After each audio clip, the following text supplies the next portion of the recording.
So in this video, we're going to look at arc length. So we're asked to find the arc length given the angle and radius. So the angle in this case is in radians. That's something to keep in mind.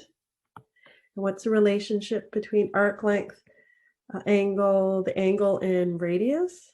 So we have arc length equals theta, or angle, times the radius. So, oh, it's a funny circle. All right, so if we were to draw a circle, the center and a radius, and we travel along for an arc length A, and angle theta, this is the relationship. All right, so our arc length in this case is theta times r, so 3 pi over 4 times 8, or 6 pi. Yeah, let's have a look at the next one. So here we have theta equals 2 pi over 3. Our radius is 7. So our arc length is 2 pi over 3 times 7, or 14 pi over 3. The next one, we have 11 pi over 6 for our angle, and our radius is 4. Again, not too difficult. Arc length is 11 pi over 6 times 4. Just factor out the 2 from the 4 and the 6, and we have 22 pi over 3.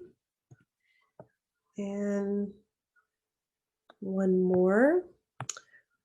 Theta equals 4 pi over 3. Our radius is 10, so our arc length is 4 pi over 3 times 10, or 40 pi over 3. Good.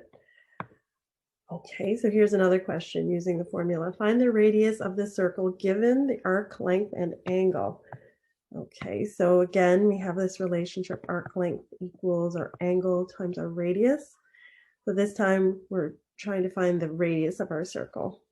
So radius equals arc length over angle.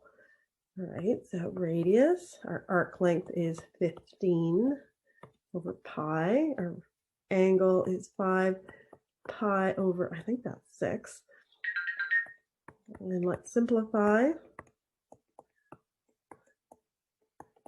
and cancel out the pi's, factor out a 5 from the 15, and we're left with 18 for a radius. Oh, that brings us to the end of our video today. If you have any questions, give us a shout at info@raisemymarks.com or give us a call. Thank you for watching.